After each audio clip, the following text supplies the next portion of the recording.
Alright, so let's take a closer look at the Italian pepperoncini. So as you probably know, if you've been following my pepper reviews and stuff like that, you probably know that I'm growing like 3 different types of pepperoncini, but they're basically the same thing. It's just they came in different seed packages, so I'm kind of growing them a little differently. So this is the pepperoncini, and this is the Italian pepperoncini, and this is what it looks like. There are no flowers right now. I mean, we're in the first week of October as of right now. I'm not sure when you're going to see this video, but we're in the first week of October, and normally by now, if everything hasn't been killed off, it usually starts getting really cold and fruit production gets really low. You generally don't see flowers on peppers this time of year, and it's pretty much the end of the year. But things still seem to be okay in the greenhouse, so I guess some of the cold isn't really coming in and wiping them out. We have been seeing temperatures down in, or should I say, in the upper 30s. I've seen it as low as 36 a couple nights. So yeah, it's getting really cold. We're really up against that threshold of the first freeze. Generally in the greenhouse, I can get away with, a couple nights of like 29 degrees, the plants in the greenhouse. Everything outside will be already died off. But in the greenhouse, I could get away with a few nights of 29, providing it heats up during the day. And I could get away with it pretty much to the end of October, something like that, a lot of times.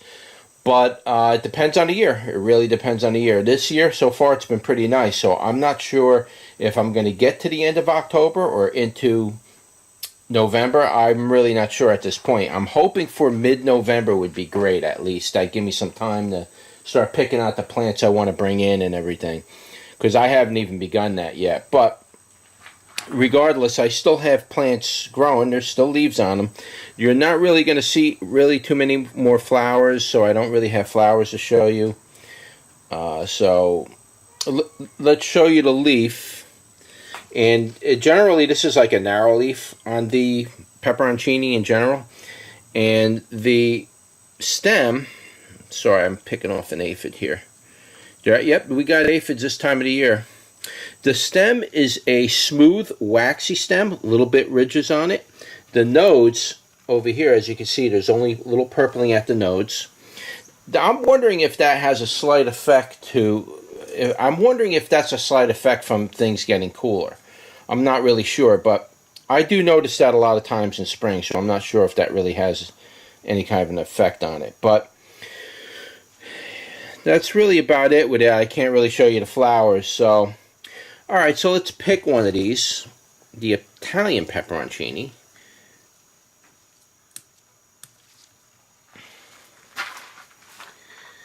And that's what it looks like.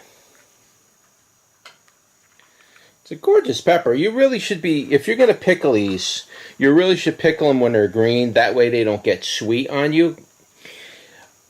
I haven't started pickling these yet, but I would imagine the sweetness would probably, I don't know. I don't know if it'll foul out the pickling process or if it just makes the whole pickling thing kind of taste awkward. I really don't know. But you always see these picked green and small. So if you're going to pickle them, I would probably say you want to pick them small and green. So that's what it looks like. Let's turn you around and give you a taste test. Alright, so this is an easy one. I believe I shot this video twice. So I'll put the other review on the other channel, on Pepper's channel. I'll just leave that separate. It's hard for me to keep track of what videos I actually shot on when you're doing this many peppers. And I can't upload them fast enough. So what ends up happening is a lot of times I'll shoot the videos twice. Not deliberately, but just simply from lack of remembering what videos I shot. And I know I didn't upload the pepperoncini video yet. So it's hard for me to remember exactly which ones I shot. So I might get 2 videos of this. Like I say, I'll put one video on my main channel, and I'll put one on the Pepper channel, or maybe even the other channel, the garden channel. So anyway, that's it. That's your pepperoncini.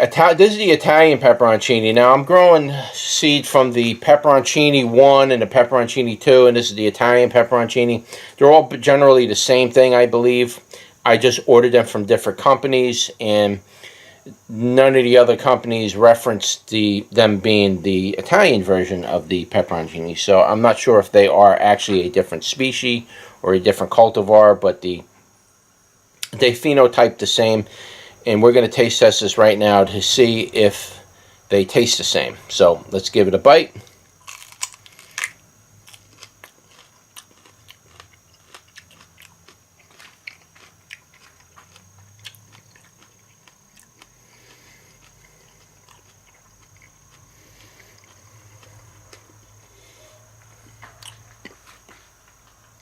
It's absolutely delicious. So far, there's no heat at all on it. It's very sweet. It tastes like an apple. And it's very thin-walled. If you look at the wall on it, it's very thin-walled. But it has a nice crunchy effect to it when you chew this thing. Very crunchy. I like that crunchy effect when I'm eating these peppers. I don't really like to eat peppers that are really kind of soft when they ripen. Though they're good, but I use those for something else. I don't like to generally eat those raw if I don't have to. But the flavor on this thing is really, really nice. Very nice as a sweet pepper. Now, I remember eating the green ones, and they were almost flavorless, but they taste a little bit on the green side, like a green pepper would taste. But if you're going to eat these raw, you definitely want to ripen them all the way. Skins weren't tough. Very delicious pepper. There's not much to say about it being there's no heat. I'll come up to the seeds a little more and see if it gets, I want to see if it gets any hotter. Like I say, it's generally a sweet pepper. You might get some of these that are a little bit hot. Warm. I'm not going to say hot. These generally don't get hot, but they do give off a little bit of heat at times. I've had these where they did give off a little heat. This year, there's no heat on it. It came out really sweet, very nice. Again, what can you use it for? You could probably use it for a lot. You could throw them in your salads just the way they are. Pick them green. Be nice. The seeds will be nice and small and not big and chewy. Throw them in your salads green, unpickled. Then you could pickle them, of course. And, of course, if you want to make something like stir fries or something like that, you could throw the raw ones, unpickled ones, in your stir fries. And your other cooking, like if you make beef chuck for stew and you want to flavor up that beef chuck before you put it in your stew, you may want to throw those in there for that flavoring. It's a very mild flavored pepper. It's not a strong flavored pepper. It's very mild, very easy to eat. Even for people who have challenges eating peppers, this would be one that you could eat without much of a problem. But do keep in mind that sometimes some of them will have a little bit of heat in them, and if you're one of those people that absolutely cannot have heat, this could have heat. Not saying it will every time. The first review here I did, and I did a couple other peppers already. I've already eaten a few of them before. They're all been sweet all the way down the road. So this year happened to be a sweet year for those peppers. But like I say, they can get a little warm, and it's not unpleasant or anything. It's just some people really can't eat heat at all for whatever reason, and so that could be an issue. All right, but that's your review for the Italian pepperoncini. Not sure what else to say about it at this point. I will leave links in the description below for Amazon if you want to pick up some seeds there.